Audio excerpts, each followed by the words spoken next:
여기 서울에 사는 60대 장미희 씨는 오늘 자기와 띠동갑인 큰오빠를 만나러 인천으로 향하고 있습니다.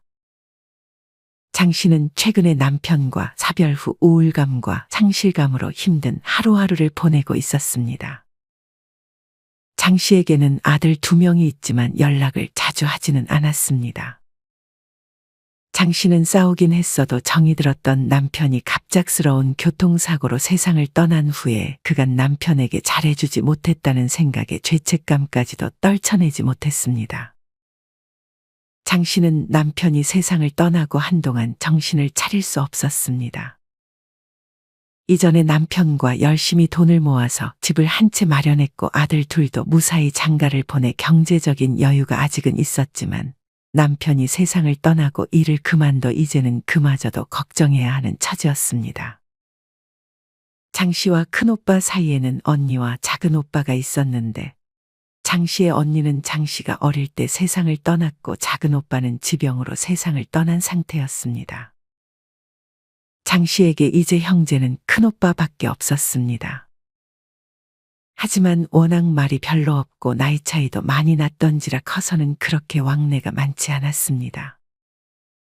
하지만 장 씨는 가끔 큰오빠를 볼 때마다 인생을 큰오빠처럼 살고 싶다는 생각이 많이 들었습니다.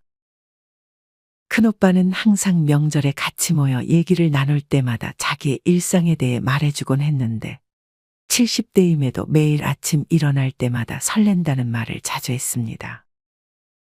장 씨는 반면에 아침에 일어나는 것이 참으로 지옥같이 느껴지는 하루하루를 보내고 있었습니다. 장 씨는 안 되겠다 싶어 큰오빠에게 연락 후 집으로 찾아갔습니다. 명절이 아닐 때 이렇게 집으로 찾아간 것은 거의 처음이었습니다. 장 씨의 큰오빠는 흔쾌히 장 씨를 초대했습니다. 장 씨의 큰오빠도 마찬가지로 몇 년 전에 아내가 세상을 떠났고 자식들은 모두 독립해 혼자 살고 있는 상태였습니다. 장 씨는 큰오빠의 집에 도착하자마자 비밀번호를 누르고 집으로 들어갔습니다. 큰오빠는 명상을 하는 시간에 방해받는 걸 싫어해 배를 누르지 말고 들어오라며 그냥 집 비밀번호를 알려줬습니다. 큰오빠의 말대로 큰오빠는 집에서 명상을 하고 있었습니다. 장 씨는 조용히 식탁으로 가서 가방을 내려놓고 앉아 있었습니다. 집은 참으로 고요했고 집 안에는 심호흡을 하는 큰오빠의 숨소리와 약간 산만한 장 씨가 내는 소음뿐이었습니다. 장 씨는 목이 말라 냉장고를 열어 물을 마시기도 하고 집 구경을 하면서 이것저것 만져봤는데 그런 소음에도 큰오빠는 집중력을 잃지 않고 명상을 했습니다. 장 씨는 그런 큰오빠의 집중력에 감탄했습니다. 장 씨는 조금 산만한 편이라 잠시라도 가만히 있지 못하는 성격이었기 때문이었습니다. 장 씨가 도착한 지 15분 정도가 지났을 무렵 큰오빠는 명상이 끝났는지 장 씨에게 인사를 건넸습니다. 매일 그렇게 명상을 하는 거예요? 장 씨는 다시 한번 신기한 마음에 오빠에게 물었습니다. 나이 들어서 정신건강 유지하는데 명상만 한 게 없어. 몸 건강도 중요하지만 마음 건강도 중요하니까. 큰오빠의 말에 장 씨도 크게 공감했습니다. 그건 그렇고 요새 많이 힘들어.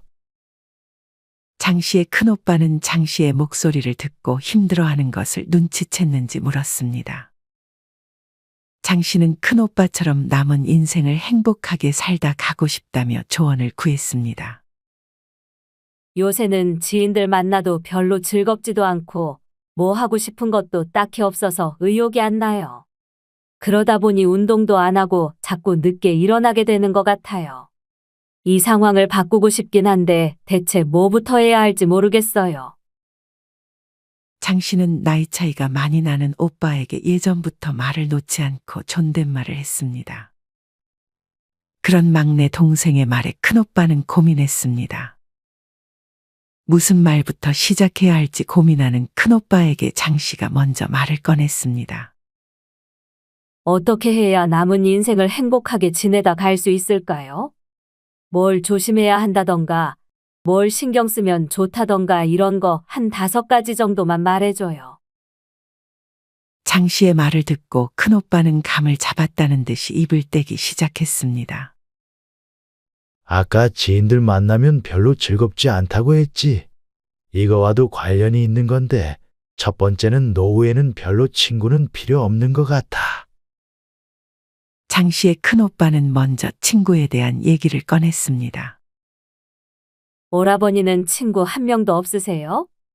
그래도 왠지 친구가 있어야 될 것 같고, 연락을 무시하기도 그래서 연을 이어가는 친구들이 몇 명 있거든요.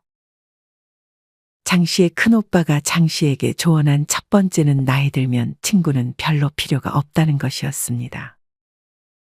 나이 들면 친구가 없어지는 것이 아니라 친구가 필요 없어지는 것이라는 말이 있습니다. 여러분은 이 말에 공감하시나요? 인간관계에 관한 댓글들을 보면 혼자 사는 것이 행복이고 친구가 많으면 불행하다는 댓글이 자주 보입니다. 물론 사람마다 다르고 친구 한 명 정도는 있으면 좋다고 말씀하시는 분들이 있지만 혼자 있을 때 행복을 느끼는 분들도 굉장히 많은 것 같다는 생각이 들었습니다. 사실 친구라고 하지만 친구가 아니라 그저 아는 사람에 불과한 관계도 있습니다. 진정한 친구는 넘어졌을 때 일으켜주고 아플 때 아픔을 같이 나눌 수 있어야 하는데 과연 이런 친구가 몇 명이나 될까요? 만약 이런 친구가 한 명이라도 있다면 아주 많은 편에 속하지 않을까 하는 생각도 듭니다. 주변 사람들을 의식해서 혹은 나이 들어 외롭고 공허한 마음에 불필요한 모임을 가지려는 분들도 많습니다. 하지만 사실상 모든 사건들은 거의 대인관계 때문에 발생한다는 사실을 잊지 말아야 합니다. 불필요한 인간관계로 인해 스트레스를 받고 만약 내가 어울린 사람이 이상한 성격을 가지고 있다면 그 사람을 손절하는 데에도 많은 에너지가 소비되기도 합니다. 자나깨나 사람 조심을 해야 한다는 댓글을 달아주신 분도 계셨습니다. 겉으로는 잘해주지만 속으로는 욕하고 질투하는 것이 사람의 마음이고 정말 착하다고 생각했던 사람이 어느 순간 돌변하는 경우도 많습니다. 또한 과거에 친구가 많았던 70대 노인은 나이 들어 친구가 별로 필요 없다는 것을 느끼고 이것을 진작 한 살이라도 어릴 때 깨달았다면 통장이 두둑했을 거라며 친구들과 만나며 쓴 돈과 시간이 아깝다고 하셨습니다. 지금은 친구가 없어도 정말 행복하다고 하십니다. 여러분의 생각은 어떠신가요? 친구나 인간관계에서 득이 많다고 생각하시나요? 아니면 실이 좀 더 많다고 생각하시나요? 누군가는 굳이 인간관계로 인한 갈등을 겪고 싶지 않아 갈등 없는 삶이 최고라 말합니다. 하지만 만약 외향적인 성격을 가지고 있다면 그래도 친구가 있는 것이 좋다고 생각할 것입니다. 여기에 확실한 정답이 있는 것은 아닙니다. 혼자서도 행복하다고 말씀하시는 분들은 핸드폰과 유튜브가 친구라는 말도 많이 하십니다. 영상의 내용을 보고 공감하고 댓글을 보며 나와 비슷하거나 다른 생각을 적으면 그게 또 친구와 이야기하는 것 같은 느낌을 주기도 하는 것 같습니다. 나이가 들면 가치관이 점점 강해져 대화가 좀 더 안 통할 확률이 올라갑니다. 헛헛한 마음을 달래려 노인정에 간다고 한들 자랑 아니면 싸움만 날 뿐입니다. 어떤 60대 남성분은 친구들을 거의 끊었다는 글을 남겨주셨습니다. 만나면 매번 옛날 얘기 아니면 분노만 치미는 정치 얘기만 대화 주제로 오갈 뿐 전혀 위안이 되지 않으셨다고 합니다. 이분도 마찬가지로 뉴스에서 나이 들면 사람들을 많이 만나야 한다지만 이와 반대의 의견을 내주셨습니다. 늙으면 조용히 혼자 집에서 책 읽으면서 쉬고 아주 가끔만 사람 만나고 그 이외에는 혼자만의 시간을 가지는 것이 좋다고 말씀하셨습니다. 만약 내가 정말 오랜 기간 알았고 친하다고 생각했던 친구가 내가 한 달 넘게 혼수 상태였을 때 단 한 번도 병원에 찾아오지 않는다면 그 친구를 어떻게 대하실 것 같으신가요? 실제로 어떤 분은 친구 결혼할 때도 축의금을 100만 원이나 했을 정도로 각별한 사이라고 생각했는데 한 번도 자기가 혼수 상태일 때 병문안을 오지 않자 그 친구를 손절했다고 합니다. 이런 경우를 보면 정말 인간관계에서 손절은 참 빠르게 이루어지는 것 같다는 생각이 들기도 합니다. 나이가 점점 들수록 눈치를 보지 않는 지인들이 하나 둘 생기기 시작하기도 합니다. 나이 드니 친구한테 영업을 하려는 사람도 있고 맨날 뭐 얻어먹으려는 사람, 자기 자랑질 하는 사람이 늘어나고 그중에 최악은 자꾸 돈을 빌려달라고 하는 친구가 아닐까 생각합니다. 나이 들수록 나를 진심으로 걱정해 주는 건 가족들밖에 없는 경우가 많은 것 같습니다. 생각해 보세요. 내가 죽을 병 걸렸을 때 병원비 대주고 병간호 해주는 건 결국 가족들이지 친구나 지인들이 아닙니다. 누군가는 죽을 때 진정한 친구 한 명만 있으면 충분하다는 의견을 내주셨습니다. 여기에는 배우자도 포함됩니다. 물론 이렇게 말하면 배우자도 필요 없고 배우자가 웬수라는 댓글을 달아주신 분도 있었습니다. 자식들도 자기들 살기 바쁘다 보니 별로 의지가 되지 않는 것도 사실입니다. 친구보다는 가족이 우선이지만 가족보다는 나 자신이 먼저입니다. 그리고 평생 친구는 자기 자신일 수도 있는 것입니다. 또 어떤 한 분은 나이 들수록 친구나 가족보다는 돈이 최고라며 인간은 날 배신하고 상처 주지만 돈은 절대 나를 배신하지 않는다며 건강과 더불어 돈을 가장 우선시하라는 의견을 남겨주었습니다. 이분 말씀처럼 만약 혼자 살아도 먹고 살 능력만 되면 친구도 별로 필요 없고 마음이 편해지는 경우도 많은 것 같습니다. 요새는 과거와 달리 TV도 있고 스마트폰도 잘 되어 있어 크게 외로움을 느끼지 않는 분들도 많습니다.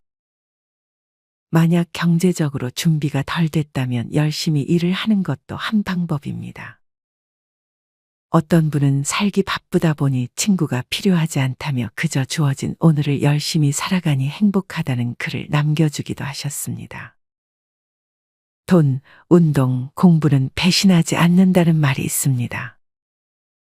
만약 인간관계에 회의감이 느껴진다면 사람을 만나는 대신 운동을 하거나 공부를 하며 자기를 발전시키는 데 시간을 쏟아보면 어떨까요?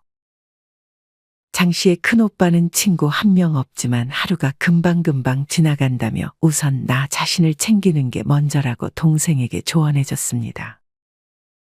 안 그래도 지인들 만나면 시간 날렸다는 생각이 들었는데 약속을 줄이고 뭐라도 좀 해봐야겠네요.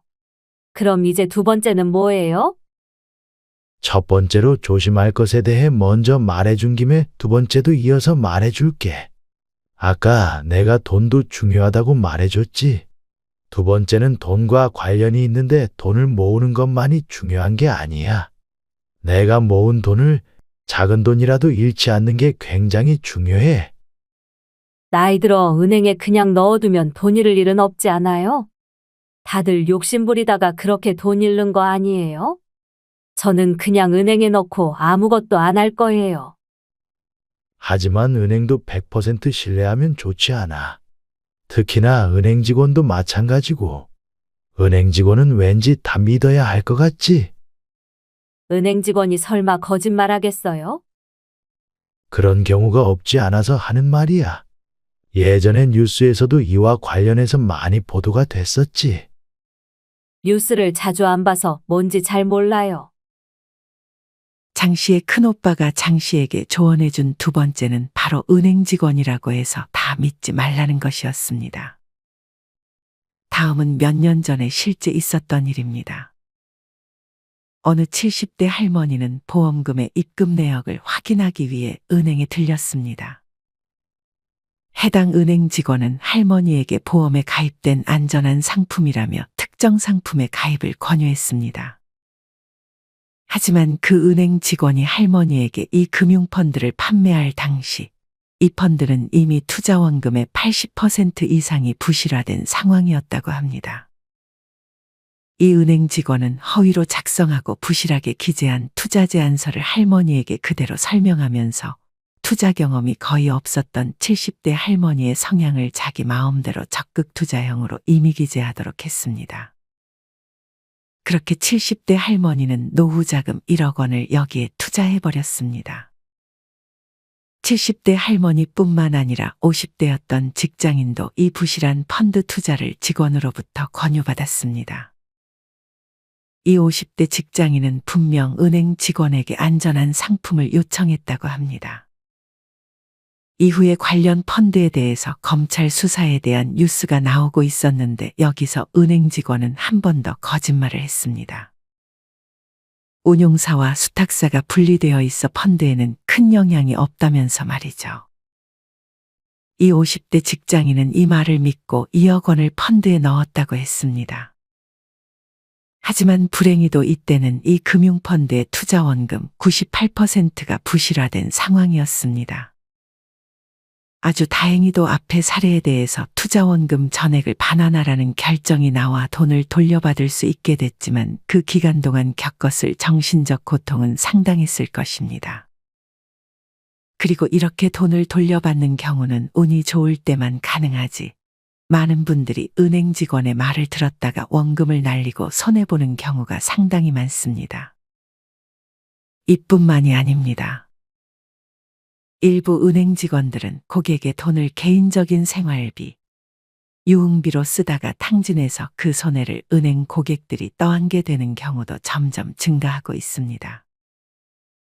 실제로 직원 전용 상품 등의 투자에 수익을 만들어주겠다며 은행 직원 자기 자신의 계좌에 입금을 유도하는 증권사 직원들의 사기 행각이 매년 반복되고 있고 사고 금액이 많게는 50억 원에 달한다고 합니다. 누가 직원 개인 통장에 돈을 보내주냐고 생각하실 수 있겠지만 만약 평소 친하게 지내는 높은 직위의 직원이 권유하게 되면 그 친분을 바탕으로 직원의 미끼를 물어버릴 수도 있는 것입니다. 특히나 은행에서 자신을 VIP 대접해주는 곳은 매우 조심해야 합니다. 다음은 실제 사례입니다. 어떤 80대 노인은 자식이 4명 있는데 이 중 사업에 실패한 자식이 있었다고 합니다. 80대 노인은 돈을 더 불리고 싶었고 은행 직원이 이 노인에게 연금보험 상품에 15억을 투자하라고 하면서 80대 노인은 이 은행 직원과 친분이 생겼습니다. 80대 노인은 이 VIP실 팀장만 믿고 이후 한 번 더 특정금전 신탁에 가입했습니다. 하지만 나중에 확인해 보니 팀장이 준 제안서는 가짜 제안서였습니다. 그 노인의 돈은 은행 직원 팀장이 전부 타서 자기 주식하는데 전부 써버렸습니다. 이후 법원은 은행에서 80대 노인이 본 피해 13억 원 중 7억만 배상하라는 판결이 나왔습니다. 팀장 직원 말만 믿고 돈을 투자한 80대 노인에게도 거의 절반에 가까운 책임을 문 것이었습니다. 하지만 여기서 더 화나는 것은 은행이 이마저도 인정하지 못해 항소를 했다는 것이었습니다. 이로 인해 80대 노인은 돈은 덜 받을 수도 있고 변호사 비용까지 감당해야 하는 정말 꼬여버린 상황을 피할 수 없게 돼버렸습니다. 이게 남의 일이 아닙니다. 지금은 나 자신이 별 욕심이 없다고 생각하고 그런 거 가입 안 하고 안전하게 예적금만 가입하면 되는 거 아니냐고 생각할 수 있지만 문제는 욕심이 조금 생겼을 때입니다. 만약 자식들 중 한 명이 갑자기 힘들어지고 돈을 요구한다면 나는 상관없지만 자식들에게 도움을 주기 위해 은행 직원의 권유에 귀가 솔깃해질 수 있습니다. 이때는 정말 주의하셔야 합니다. 세상에 공짜는 절대 없다고 생각하고 노후에는 되도록이면 은행 직원이 권유하는 것들은 그냥 전부 거절한다고 생각하는 것이 좋습니다. 한편으로는 은행 가서 은행 직원을 못 믿으면 누구를 믿나 싶은 생각도 들지만 은행은 국가가 운영하는 곳이 아니라 철저히 은행 자기 자신들을 위해 일하는 기업이라고 생각해야 합니다. 또한 이런 사기들에 대해서 처벌 수준도 아직은 솜방망이 수준에 그치는 것 같습니다. 그래서 우리 자신은 우리 스스로가 잘 보호해야 합니다. 설마 이렇게 사기를 치는데 국가가 안 도와주겠어? 와 같은 안일한 생각은 절대 하시면 안 됩니다. 어떤 경우에는 법도 우리 자신을 외면할 때가 있기 때문입니다. 물론 정말 양심 있고 착한 은행 직원분들도 많습니다. 최근에 은행 직원 한 분이 기지를 발휘해 보이스피싱 사기꾼을 잡았다는 뉴스를 접했는데 이분같이 정의로운 은행 직원분들이 더 많아졌으면 하는 바람이 있습니다. 여러분은 어떠신가요? 나와는 전혀 상관없는 일이라는 생각이 드시나요? 아니면 조금 더 은행에 갈 때 주의를 하고 가야겠다는 생각이 드시나요? 은행 직원의 상품 투자 권유에 호기심을 보이지 마세요. 그럼 은행 직원은 여러분이 미끼라 생각하고 좋은 점들만 나열하면서 끈질기게 가입을 권유할 수 있습니다. 이 모든 것이 자신들의 승진과 관련이 있기 때문입니다. 은행은 정말 아무 생각 없이 왔다 갔다 했는데 이젠 좀 마음의 준비를 하고 들어가야겠네요. 너무 좀 암울한 얘기만 했지.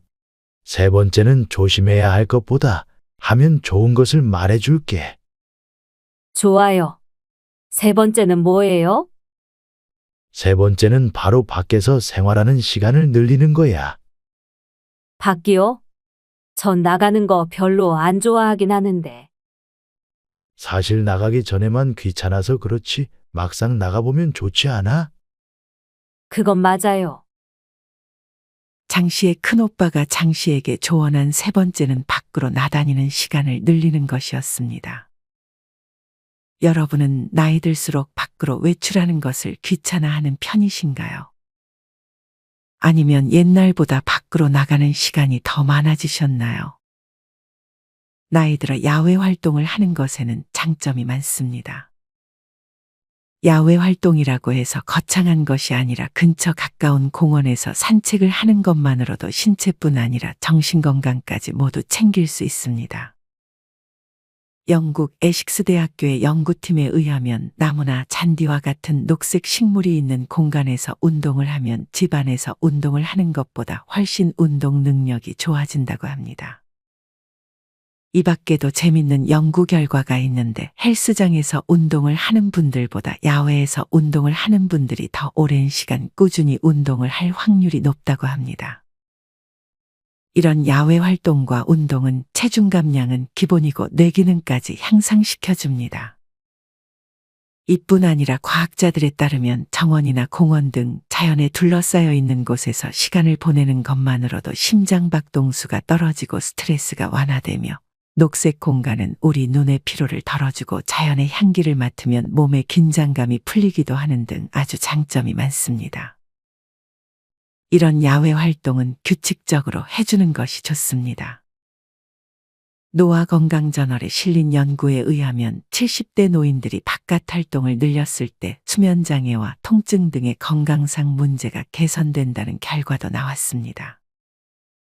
굳이 자연과 같은 야외 활동이 아니어도 좋습니다. 어떤 60대 퇴직자는 매일 아침 정장을 입고 회사에 가던 습관이 몸에 배어 은퇴를 했음에도 한동안 집에서도 아침 7시만 되면 양복을 입었지만 무엇을 해야 할지 몰라 양복을 입은 채로 TV만 봤습니다. 하지만 이분은 이내 아내와 단둘이 집에 있는 시간이 불편해져서 밖에 나가는 시간이 늘었습니다. 그렇게 밖을 돌아다니다가 우연히 바둑을 두고 있는 광경을 목격했고 그 모임에 참석하며 아주 즐거운 시간을 보내고 있다고 합니다. 만약 야외 활동이 싫다면 복지관에서 운영하는 요가 수업이나 봉사활동 등에도 참석할 수 있습니다.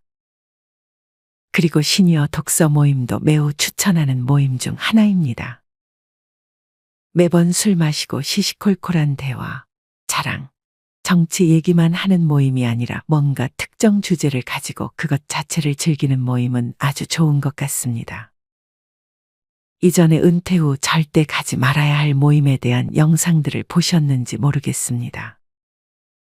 하지만 그런 피해야 할 모임 대신 봉사활동이나 독서 모임, 요가 등 나에게 많은 이로움을 주는 모임으로 대체한다면 좋을 것 같습니다. 앞서 지인을 만드는 것은 별로 필요 없을 수 있다고 얘기했습니다. 이런 모임에서 굳이 인맥을 만들 필요는 없습니다. 인맥을 만들려는 목적으로 모임에 들어가는 것보다 정말 내가 그 모임 안에서 재밌게 즐기고 무언가를 얻을 수 있는 모임에 참석하면 되는 것입니다. 이 영상을 다 시청하시면 당장 먼저 밖으로 나갈 준비를 해보세요. 이 영상을 보는 시간이 밤이라면 다음날 일찍 야외로 나가보세요. 자연이 있는 곳에서 산책을 하셔도 좋고 바로 복지관으로 가 내가 참여하고 싶은 프로그램에 신청해 보세요. 무엇이든 하기 전에만 귀찮지 막상 해보게 되면 정말 잘했다는 생각이 들 것입니다. 많은 분들이 용기를 내고 시도해 보셨으면 좋겠습니다. 안 그래도 점점 뱃살이 느는 것 같아 고민이었는데 당장 근처에 있는 공원에서 조금씩 운동해야겠네요. 해보고 싶은 게 점점 생길 수도 있으니까 천천히 생각해봐. 나는 개인적으로 아침에 일어나는 게 기대되는 삶이 가장 좋은 삶이라고 생각해. 저는 아침에 일어나면 한숨부터 나왔는데 아침에 일어나는 게 기대될 수 있다는 게 참 신기하네요. 아침에 일어나는 게 기대되면 누가 깨우지 않아도 내가 스스로 일어날 수 있게 된다니까. 명심할게요. 이제 4번째인가요? 그 다음 4번째로 하면 좋은 건 뭐예요? 4번째는 바로 주택연금이야. 주택연금이요? 그거 말만 연금이고 사실상 대출 아니에요? 해보고 후회하는 사람들도 있다던데. 주택 가격이 상승해도 주택연금을 신청해버리면 그만큼 손해를 본다는 게 단점이긴 해. 근데 나는 매월 주택연금이 들어오니까 그것 자체로 마음이 정말 편해. 자식들한테도 이미 말해놔서 손 벌릴 일도 없고 말이야. 장 씨의 큰오빠가 장 씨에게 조언한 4번째는 주택연금을 들라는 것이었습니다. 아직까지도 주택연금에 대해서는 좋다 나쁘다에 대한 의견들이 많이 갈리는 것 같습니다. 하지만 모든 장점만 있는 것은 존재하지 않습니다. 장단점을 모두 같이 파악하고 나에게 맞게 신청하는 것이 뻔하지만 가장 좋은 방법이기도 합니다. 주택연금에 대한 내용과 관련해서는 이미 많은 정보들이 있으니 유튜브에 주택연금 장단점이라고 검색해 본 후 단점보다 장점이 더 좋다고 느껴지면 신청하면 되는 것이고 단점이 장점보다 크게 느껴진다면 안 하시면 됩니다. 마찬가지로 주택연금 신청을 고려하고 있다면 유튜브에 주택연금 신청 방법이라고 검색해 본 후 따라해 보세요.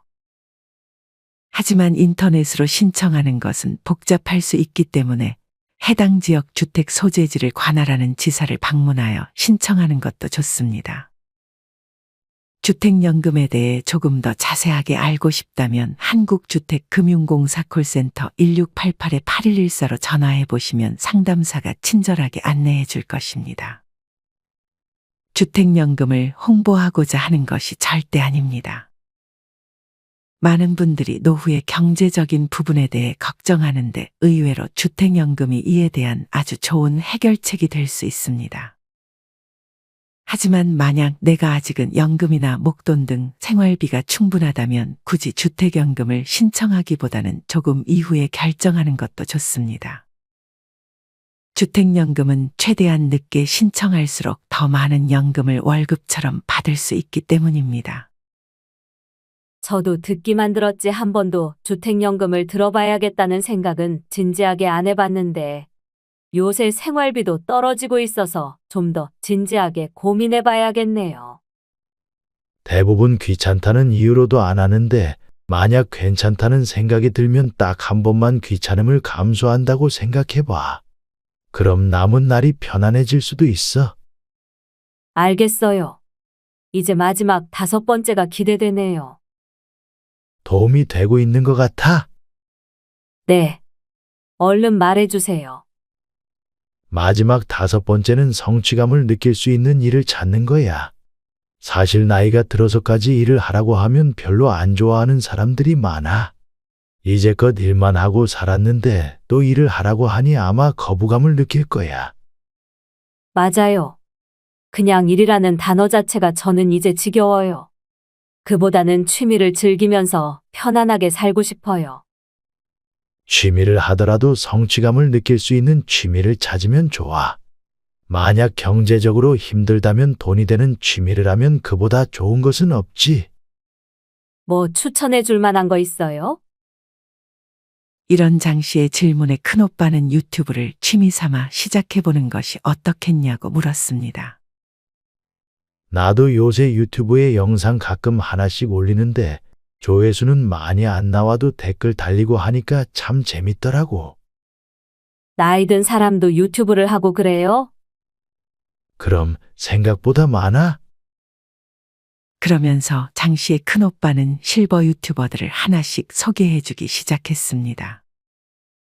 큰오빠가 보여준 첫 번째 채널은 구독자 73만의 신방골주부라는 채널이었습니다. 할머니가 요리를 하는 모습이 영상으로 나오는데 요리를 즐겨하는 분들은 그냥 요리만 하지 말고 옆에 카메라나 스마트폰으로 촬영을 해서 간단히 편집을 해 유튜브에 올려볼 수 있습니다. 이런 영상을 만들고 싶다면 유튜브에 유튜브 영상 스마트폰으로 촬영하는 법이라고 검색해 본 후 천천히 따라해 보세요. 그리고 유튜브 시작하는 법에 대한 정보도 많이 있으니 조금씩 배워보는 것도 좋습니다. 장 씨의 큰오빠는 그 다음으로 85세 김영원 할머니의 영원씨 TV라는 채널을 보여줬습니다. 음식을 만드는 것보다는 먹는 것을 주로 하시는데 만약 내가 음식 만드는 것보다 먹는 것을 더 좋아한다면 도전해 볼 수 있습니다. 개인적으로는 할머니, 할아버지들이 요즘 유행하는 젊은 사람들이 먹는 음식들을 먹으면서 영상을 찍는 것이 차별성이 있어 인기가 많은 채널로 성장할 수 있지 않았을까 하는 생각이 듭니다. 영상을 길게 만들기 어렵다면 유튜브 쇼츠를 먼저 도전해 보는 것도 좋습니다. 유튜브 쇼츠는 영상 길이 1분 이내로 올릴 수 있습니다. 유튜브 쇼츠를 만드는 자세한 방법은 유튜브에 유튜브 쇼츠 만드는 법이라고 검색해 본 후 따라해 보세요. 해외에서도 노인분들 중 유튜브를 하는 분들이 굉장히 많습니다. 그중 한 분은 젊은 사람들이 많이 하는 게임 중 하나인 배틀그라운드라는 게임을 하면서 큰 인기를 얻었습니다. 이분은 미 해군 출신으로 암 투병 생활 중 아픔을 잊기 위해 게임을 시작했는데 실제로 암 투병뿐 아니라 손바닥에 입은 총상으로 장애까지 있었다고 합니다. 하지만 이는 게임을 하며 극복이 됐다고 합니다. 이분도 마찬가지로 나이가 많음에도 불구하고 젊은 사람들이 자주 하는 게임을 하면서 크게 인기를 끌어 미국의 유명 컴퓨터 회사에 광고를 찍는 등 화려한 노후를 보내고 있습니다.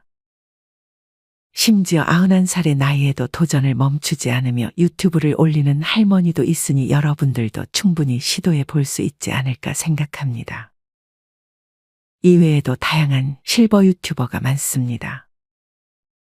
여러분이 찾아본 실버 유튜버 중에 나도 할 수 있겠는데 라는 생각이 드는 게 있다면 지금 바로 실천해 보는 것은 어떨까요?